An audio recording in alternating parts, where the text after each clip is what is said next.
Sa mga kategram po natin, magandang umaga po. Sana po nasa maganda po kayong kalagayan pagka po napanood nyo ito. Kasama po natin yung ating pinakagwapong pastor dito.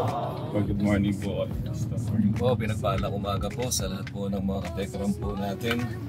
Pinakagwapo po kasi wala naman po kasing iba. Apoy, nasa maayos po tayo lahat na kalagayan kasama na ating kalusugan o pangangatawan po natin, lalo na po sa ating po spiritual na buhay. God bless po.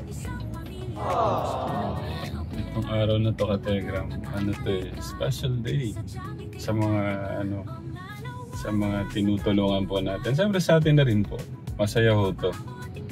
Ito yung bunga po ng ating sama-samang pagmamahal ng mga katekram dyan, yung mga sponsor natin, si Tito Bong, si Ate Tintin, Tita Aida, hindi ko maalala, nagpabot din yata si Tita Ani o si Tita Gigi pa yan, kay Ate Karen. Tapos may bago, pangalan ni Tita. Hindi ko lang alam kung nabigay na ho to, pero parang hindi pa. Si Tita Elsa Lumba, para kay Ate Karen. Maraming salamat po, Tita Elsa. Itong araw na to ay siyempre una sa lahat, ibinibigay ho natin itong araw na to sa ating Diyos yung pinakamataas na pasasalamat at papuri na binigyan tayo ng pagkakataon na makapagpaabot ng pagmamahal ng ating Diyos. Kasi napaka-bless lang natin kasi nga tayo yung ginamit para kahit pa paano maiayos yung buhay po nila Ate Karen, Ate Generous at marami pang iba sana na mabigyan natin ng pag-asa, pagmamahal ng ating Diyos. Ang mahalaga kasi sa ating katekram, yung mai-connect yung mga tinutulungan natin sa ating Diyos. Yun po yung pinakamahalaga. Kasi tabunan mo man ng yaman ng isang pamilya natin, pero kung walang connection kay God, wala din. Nasa ng tagumpay doon. Ang mahalaga kahit na lang sa simpleng bagay, tapos ma-connect mo sila kay God. Tama po, no, Pastor? Tama po yun po yan. Tamang-tama. Pastor, hindi ko lang alam kasi sino ba nagsabi sa akin? Parang ang dami niya daw po ikukwento sa akin. Sabi, hindi ko po alam si Tito Jun ba o si Kuya Jason. Saan ba yung kukwento ko? Pero about po kay Kuya, about to yata doon yung gusto niyo, Pastor? Sa issue about kay Kuya Dave, actually, siyempre, wala naman sigurong hindi nabigla o nagulat nung sa nangyari dahil kumbaga saan biglaan. So kahit ako wala naman akong iniisip na mangyayari yung mga ganyang bagay, pero syempre wala namang nagaganap sa mundong ito na hindi batid ng Panginoon at may mga pinahintulot siya na maaaring kumisan hindi natin maintindihan bakit nangyayari, bakit sa atin nagaganap yung mga ganung bagay. Nasa ayusan naman, okay naman ng halos lahat-lahat, diba? Especially sa family nyo at yung relasyon nyo kay Kuya Dave. Pero bigla na lang nangyari yung ganung bagay na maaaring especially nung una nag-iisip tayo bakit nangyari, anong dahilan, kumbaga bakit biglang nagdesisyon ng ganun o nagawa yung ganung bagay. Pero syempre kung sa spiritual natin nilalagay yan, kasi dapat doon talaga laging nakatuon sa spiritual laging. Lalahanin natin na ang kaaway o ang diablo, naparito siya para magnakaw, pumatay at magwasak. Wala namang may gusto na masira ang relasyon, masira ang pamilya, kaugnayan man sa church o sa lahat-lahat. Si Satanas o ang Diablo ang may gusto na masira, diba? Kahit yung lalo na sa inyo, sa Manalastas family at kay Kuya Dave o sa kanino man na may kaugnayan dyan sa bagay na yan, lalahanin natin hindi tao ang kalaban natin, kundi sabi nga ay mga hukong spiritual ng kasamaan o ang Diablo, 10 ng kanyang mga kampon. Sila talaga ang promotor sa mga ganyang bagay, hindi ang tao. Kumbaga, may mga tao lang na nagagamit, pero ang talagang kalaban natin ay Satanas. So syempre, tinuring mong tunay na anak si Kuya Dave. Eh syempre, pag ganun talaga yung kaugnayan, hindi naman pwedeng dahil para sa akin, kung mo nangyari yung ganun, eh parang wala na, diba? Parang putol na. So, katulad ng sarili nating anak, hindi ko mo nagkamali or nagkasala laban sa atin, eh parang bibitawan na natin. Di, patuloy pa rin pananalangin, patuloy pa rin yung maganda sana kung yung connection nga ay magpatuloy, komunikasyon at syempre kung ano man yung talagang plano or purpose ng Lord kung bakit nangyari yung mga ganyang bagay, eh magiging maliwanag ang lahat. At kung yung pagmamahal kay Kuya Dave ay naipadaman yun noon pa man sa simula't simula, kapag dito sa pangyayaring ito eh higit na may papadaman ninyo sa kanya kapag nandiyan siya sa ganyang kalagayan, kasarap siya, nagkamali siya. Pero higit dyan, mapatutunayan kung yung pagmamahal o pag-ibig ay talagang unconditional. Gaya ng pag-ibig ng Panginoon sa atin ay unconditional yung love niya sa atin. Hindi dahil sa mabuti tayo, mabait tayo, kundi inibig tayo ng Panginoon kahit sino pa tayo. So, let's hope and pray na as soon as possible ay maiayos yung lahat. Especially sa buhay po ni Kuya Dave. Sa lahat po ng may kaugnayan sa nangyayari sa kasalukuyan, ng Diyos po ang umayos sa puso, sa pag-iisip o sa kalooban ng bawat isa at mailagay pa rin sa ayos ang lahat ng nangyayaring ito. At ang pag-ibig lang talaga ang dadaig sa anumang kasamaan na umiiral sa mundong ito. Kung anumang dahil tayo pinatawad ng Panginoon, natuto rin tayo magpatawad. Tayo'y nabubuhay sa ilalim ng biyaya ng Diyos. Walang maliw ang pag-ibig ng Diyos. Tinanggap natin yon, nararanasan natin, pinagpapala tayo ng Diyos. So maging daluyan at gamitin natin yan para sa kalwalhatian, karangalan ng Panginoon. So yun po, salamat po. Sabi nga ni Pastor Katekram, hindi niya nakikitang mangyayari yun. Dahil bali ilang taon din po, no, Pastor, na susubaybayan niyo yung bata, no?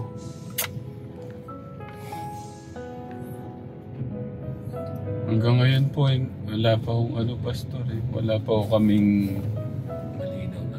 no. Ayaw pong ipaharap sa amin yung bata.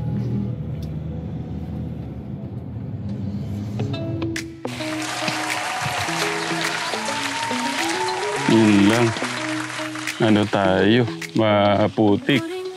Pastor, buhatin ko po muna kayo.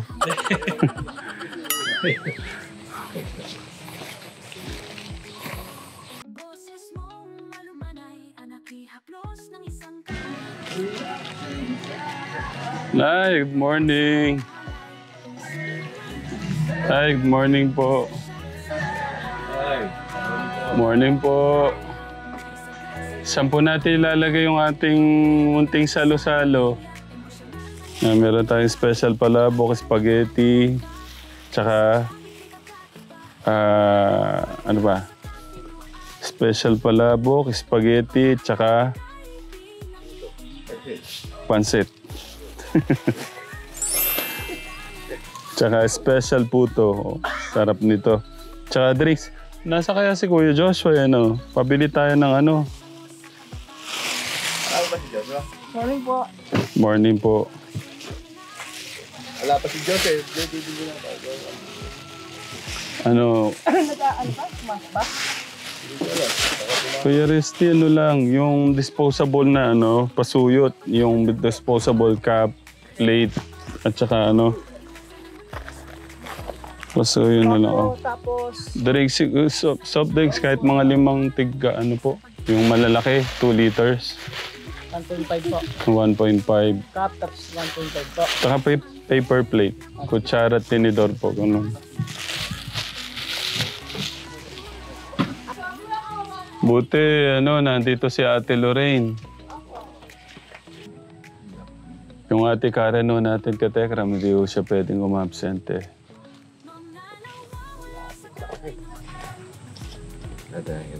Graduating na. Yeah. Hindi daw po pwedeng mabstim po. Pa-practice po kasi sila po. Siya po, siya po nauna po. Mm.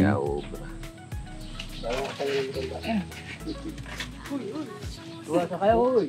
Lago mo bang upuan doon? Si Kuya Ryan, sino po ba? Si Kuya, ano wala eh. Nasa trabaho po sila. So, bago po natin bless po yung bahay, syempre po, ang tunay na nagbe-bless talaga ay ang Panginoon. Wala naman pong iba.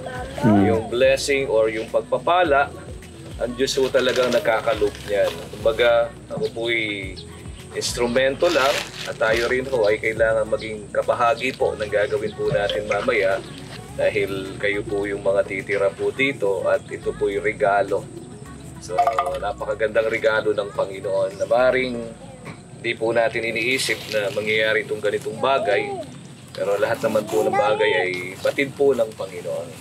So, saglit muna po tayong manalangin before po na-share ko po yung word po sa araw po ito. Minamahal po naming Diyos na makapangyarihan sa lahat. Kami po ay nagagalak sa araw na ito na kami po ipinagkatipon mo sa lugar po nila Nanay Marlene, Panginoon. In the name of Jesus. At salamat po sa iyong pag-iingat. Pagpunta po namin dito. Tunay po na lahat ng mga pangyayari pong ito ay ayon po sa iyong kapahintulutan at mangyari lamang po ang iyong kalooban.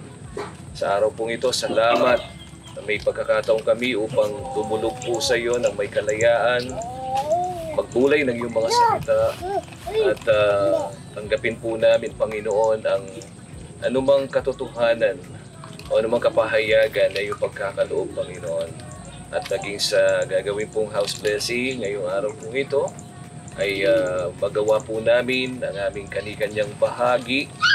At alam po namin na ikaw ang tunay na pinagmumulan ng lahat ng pagpapala. Ikaw ang Diyos na tanging nagpapala. Kami po ay instrumento mo lang para po gawin ang mga ganito pong bagay, O Diyos. Purihin ka at luwalhatiin ka, dakilain ka, O Diyos, sa pangalan ni Jesus na ating pong Panginoon. Amen. Siguro po palakpakan muna po natin. At mabilis lang po ito. Huwag po kayong kukurap. Hirap yata, no? Sabi muna po dito po sa awit 127 verse 1, palibang ang Panginoon ang gumawa nitong bahay, ang ginawa ng nagtayo ay wala ring kapuluhan. Ang lungsod na hindi ang Diyos ang siyang magsasanggalang, walang saysay ang naroong nakatayong mga bantay. Purihin po ang Diyos sa kanya pong mga salita. Ang pinapakita lang po dito po sa bagay pong ito, na ano nga ho ba ang katuturan ng kahit ano pong gawin ho natin, planuhin po natin, ipagawa po natin, maipundar po natin, at lahat-lahat na po, kung wala naman po ang Panginoon sa buhay po natin, at sa anuman pong ginagawa po natin, at sa lahat-lahat na po ng bagay, kahit anong tagumpay po yan, pag ang Panginoon ang nawawala, ay wala rin pong saysay, wala rin pong katuturan. Halimbawa po itong bahay na ito, maaaring wala naman siguro nakapag-isip na kahit sino na o hinulaan po ninyo, naisip po ninyo na sila Kuya Tekram po ay gagamitin ng Panginoon para sila po yung manguna. Bagamat marami pong sponsors po ang ginamit po ng Diyos para po mangyari o may sakatuparan na mabigyan po kayo, na mabigyan kayo ng regalo ng Panginoon ng isang magandang bahay. Ang Diyos lang ho ang nakaalam at nagtatakda po ng ganito pong bagay. Bagamat binibigyan tayo ng Panginoon na mag-isip o magbalak o magplano, pero ang tagumpay po ay laging sa Diyos nagbubuhat po yan. Tayo po yung nagbabalak, ngunit ang Diyos po ang nagpapatupad. Para masabi ho natin na maging makabuluhan po ito, itong naitayong bahay po ito, maging sa buhay po natin, kinakailangan ang Panginoon ang laging una. Gaya ho ng binasa ko po kanina, ano ho ba masasabi na, kumbaga, bagamat di naman po siya literal, kailangan una at higit sa lahat, napakaganda po sa simula pa lamang po na itong bahay pong ito ay naging bunga po ng inyo pong mga panalangin. Kailangan kilalanin natin ang Panginoon na yung mga sponsors, sila Kuya Tekram, lahat po ng mga taong ginamit po niya, si Tatay, na alam ko ho, na nag-donate po yata ng lupa, diba? O ano pa man po, sa iba't ibang kaparaanan na pinahintulutan ni loob po ng Diyos, kailangan lagi ho nating makita ang kabutihan, katapatan ng Diyos. Kasi pag ang Diyos po ang out sa buhay ho natin, kahit na maging makilala pa tayo sa buong mundo, tayo na yung maging pinakamayaman sa buong mundo, taglayin man po natin ang napakaraming karunungan, kakayahan, pag ang Diyos po ang nawawala sa buhay natin, o sa anuman pong tinatamasa po natin, wala rin hong kabuluhan. Wala pong saysay ang lahat. Kumbaga, patapon lahat. Papunta lang po sa kawalan. Pag ang Diyos po o ang ating Panginoong Jesus ay wala po sa ating pong buhay. Kaya po yun dapat po nating laging pakaingatan, pangalagaan sa buhay po natin. Pag nasa atin po si Kristo, nasa atin na po ang lahat. O kung ang Panginoong Jesus ay nasa ating pong buhay, nasa atin na po ang lahat. Kaya ang dapat po nating pagbutihin ay ang personal na relasyon po natin sa Diyos. Yun po yung pinakamahalaga at yan po yung nagsisimula sa pamagitan ho ng ating hong pananampalataya sa ating Panginoong Jesucristo.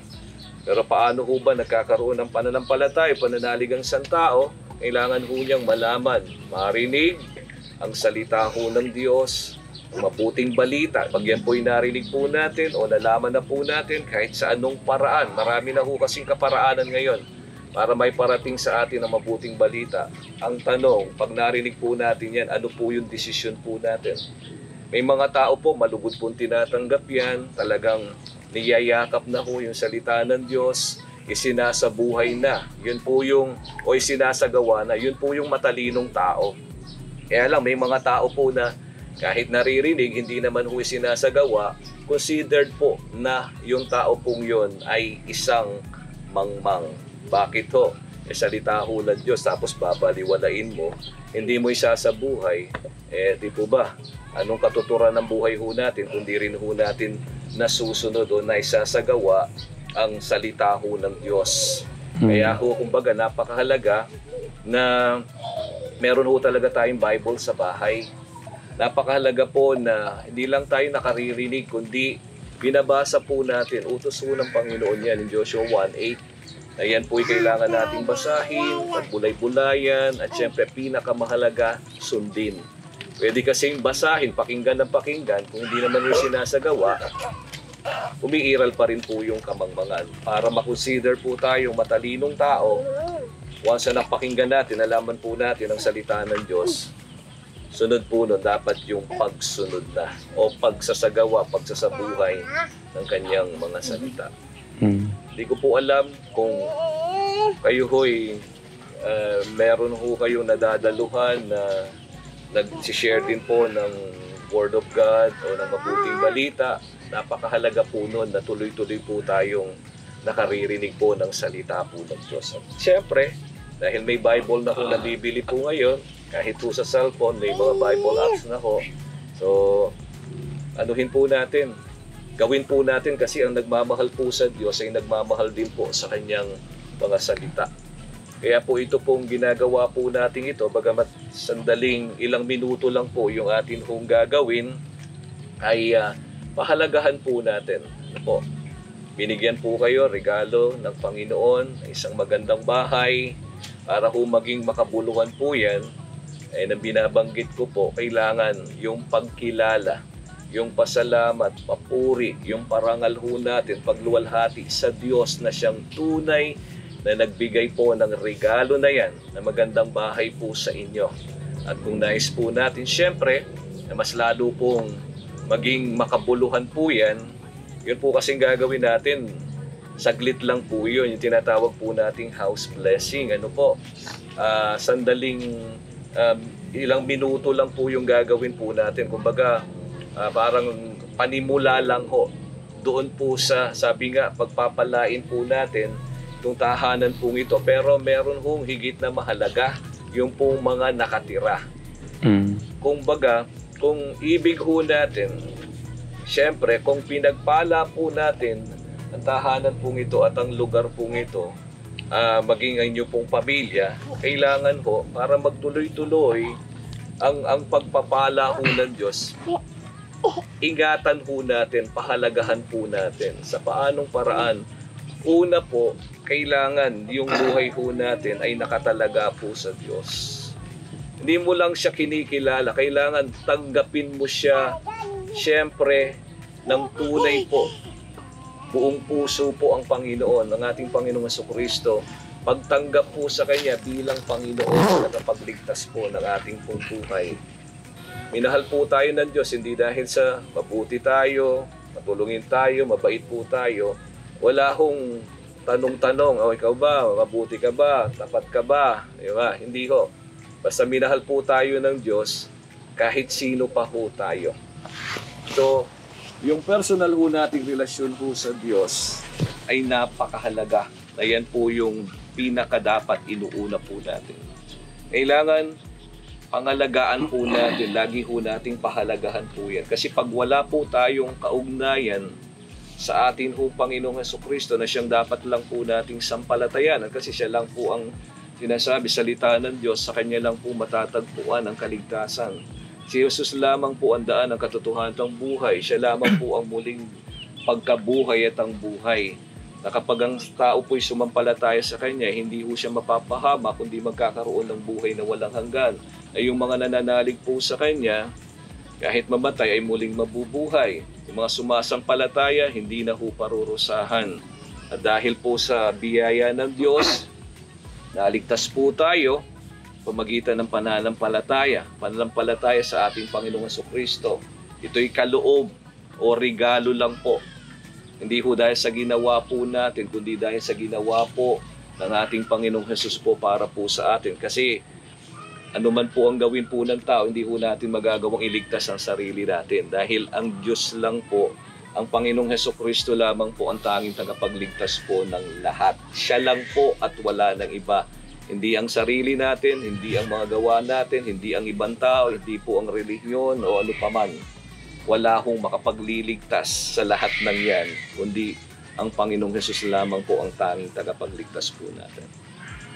Pinagkatiwala po ang bahay na ito, buhay po natin, sa mga tatay at nanay, may mga anak kayo, maaaring may mga apo na po kayo. Masumpungan ng Panginoon ang pagiging mabuti at tapat na katiwala. Ano man po yung binigay niya at ibibigay pa po ng Panginoon, kung talagang mahal natin ng Diyos at pinapahalagahan ho natin ang anumang binibigay o pinagkakatiwala niya, patunayan ho natin. Ano po?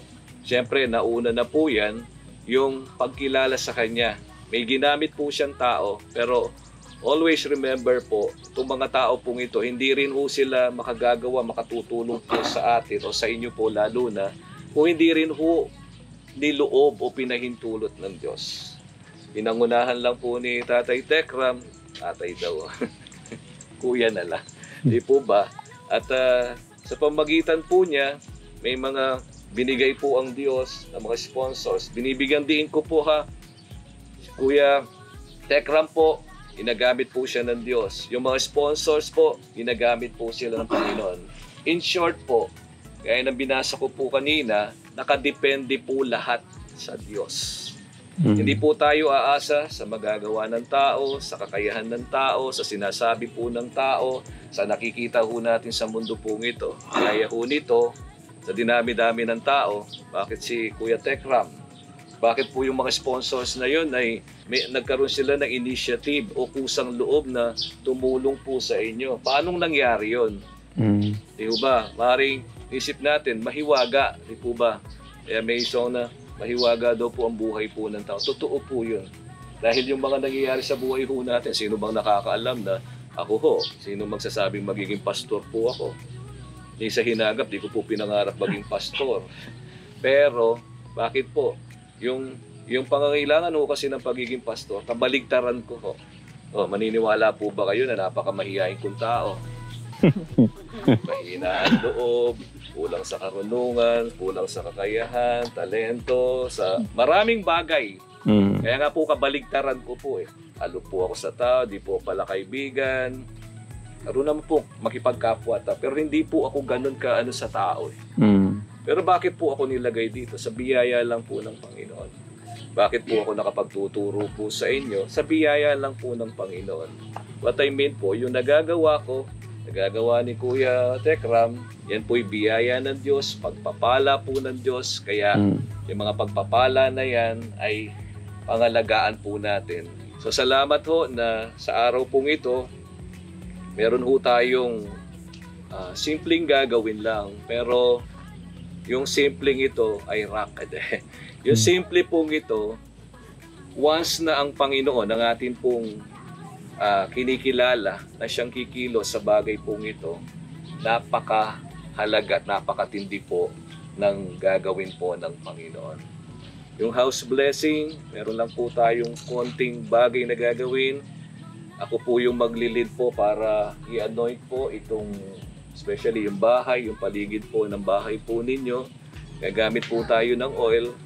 Biblically speaking, syempre po, ang tutularan po natin ay kung ano po yung nakasaad po sa Biblia, gaya po sa Exodus chapter 40, nung italaga po yung toldang tipanan, maging sila Aaron bilang mga saserdote, oil po yung ginamit po nila. Kaya yun din po ang gagamitin po natin. Wala pong kakaiba po dun sa oil. Yung langis po ay symbolic lang po yun ng Holy Spirit.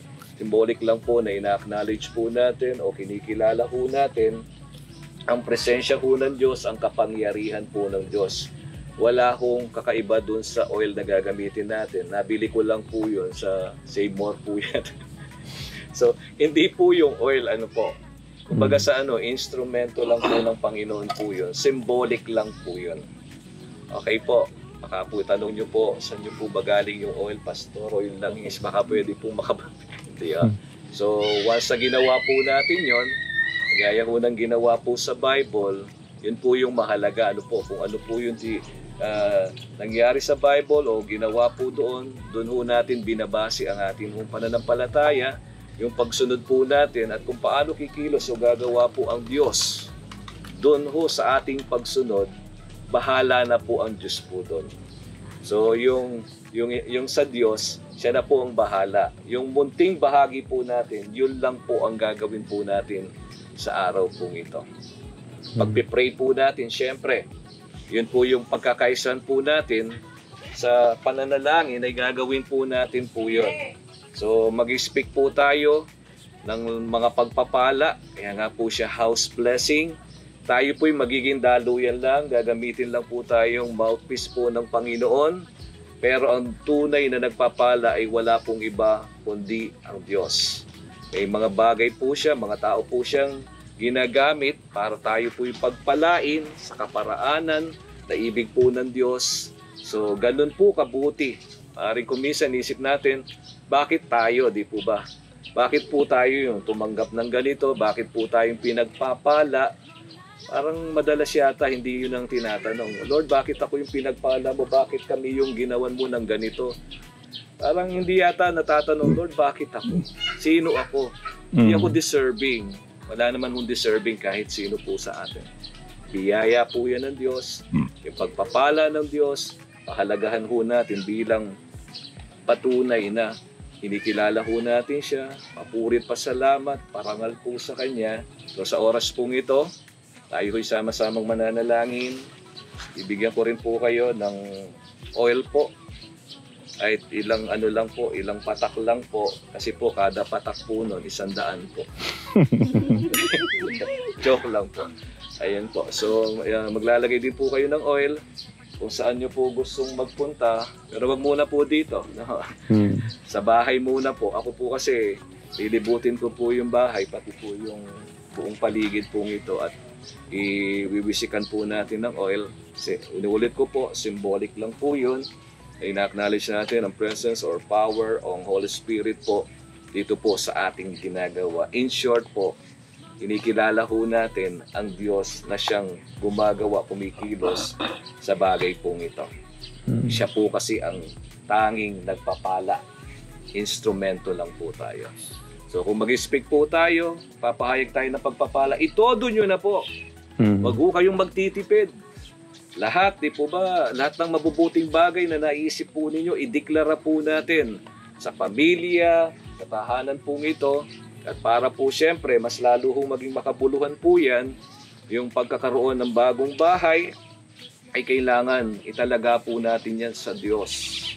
Makita ng Diyos na yung mga tao pong nakatira po dyan, ay nag-iibigan o nagmamahalan, nandun yung respeto, paggalang, yung pagtutulungan, at syempre, meron hong personal na relasyon, pananampalataya sa ating Panginoong Jesus.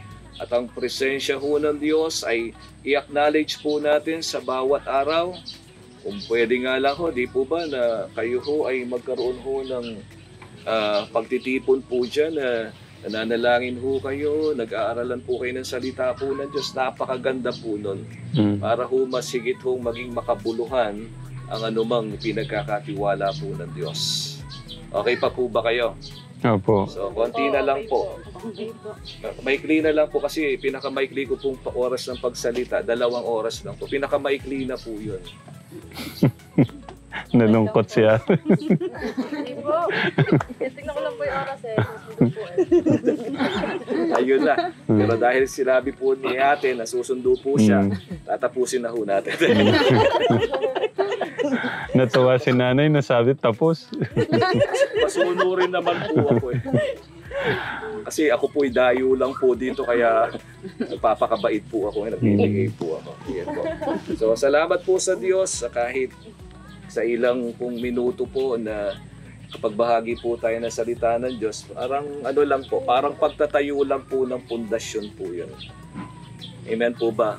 Parang panimula lang po na paghahayag ng salita ng Diyos. I pray na may mga gamitin po ang Panginoon dahil may mga Christian churches din po dito na malapit po dito ay maging instrumento din po sila para maabot po ang pamilya po ninyo, ang compound po ito. Kung wala pa po kayong dinadaluhang gano'n, ano po. Kung ibig po nating magpatuloy po na makapakinig po talaga ng salita po ng Diyos.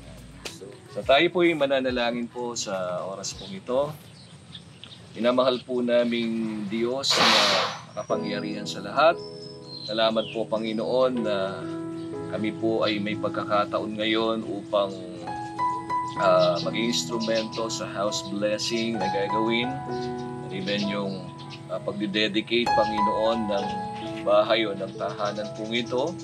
Lalo na po ang buhay po ng bawat isa na sa aming pong pananalangin sa oras pong ito ay may talaga po namin ang aming kani-kanyang buhay sa iyo, Panginoon, sapagkat kung ang buhay po namin ay hindi nakatalaga sa iyo, kung wala po yung pagkilala at pagtanggap sa iyo bilang Panginoon po namin, bilang tagapagligtas po namin, ay wala hong magiging kabuluhan ang aming pong buhay sa mundo po ito. Ano man po yung marating po namin, kung ikaw na aming Diyos ang nawawala sa buhay po namin, kung wala kaming personal, tunay na relasyon po sa iyo, Panginoon, ang aming buhay ay mawawalan lang po ng saysay. Hallelujah. Sige po, maaari po bang sumunod muna po tayo sa panalangin po ito at sabihin po natin, Panginoong Hesukristo, Panginoong Hesukristo, naamin ko po Naamin ko po. Ako po isang makasalanan Ako po isang makasalan at hindi nakaabot at di nakaabot sa iyong kalwalhatian. sa iyong kalwalhatian.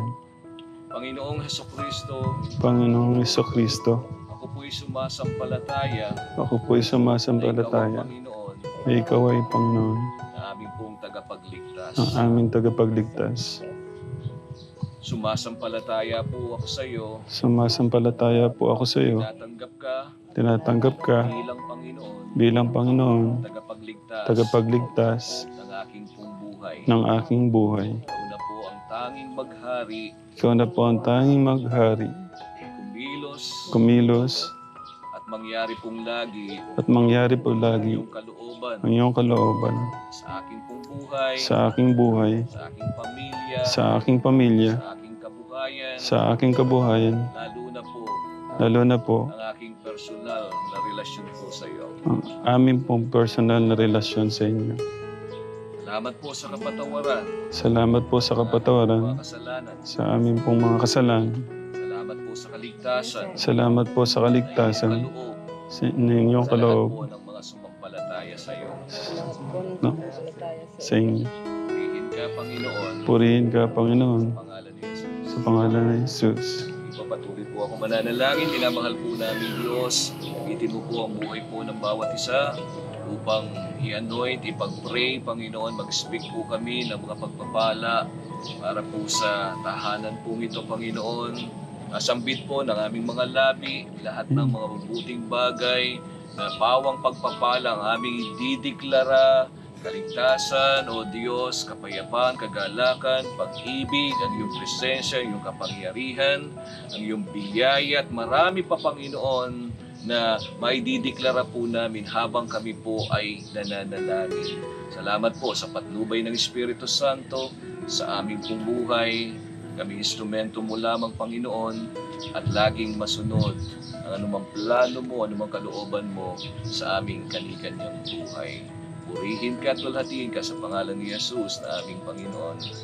Amen. Thank you, Lord. Walang po kayo ng konting news po. Ano niyo po sa panutulo bago po tayo pupunta.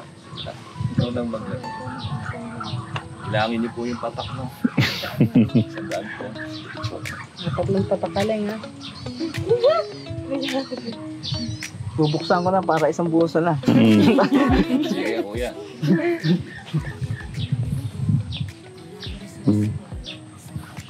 Kanya, saan niyo po gustong magpunta at mag-pray po? Kaya nasabi ko, Sasamahan ko si nanay. medyo idideklara ang pagpapala dito po sa regalo. Ba't na late ka? Magandang tao. Sakupin niyo na po lahat ng gusto po niyo. Pamilya ninyo. Tara. Kalusugan, kabuhayan. Puntahan na po natin yung... Tara, Nay. Samahan ko si nanay na lang. Akong mag-guide kay nanay.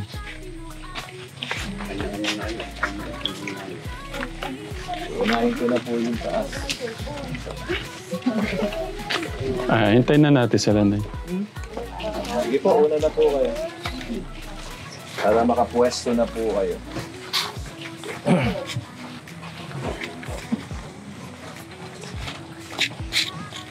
Basta.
Puro ano lang. Wala pong...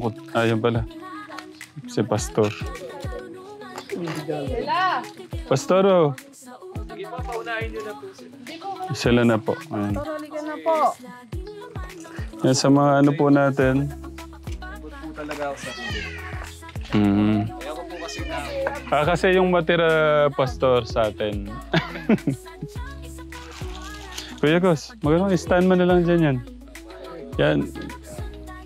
Sa mga kategram po natin, thank you po ulit. Kay Tito Bong, kay Tita Aida, kay Ate Tintin. Maraming salamat po.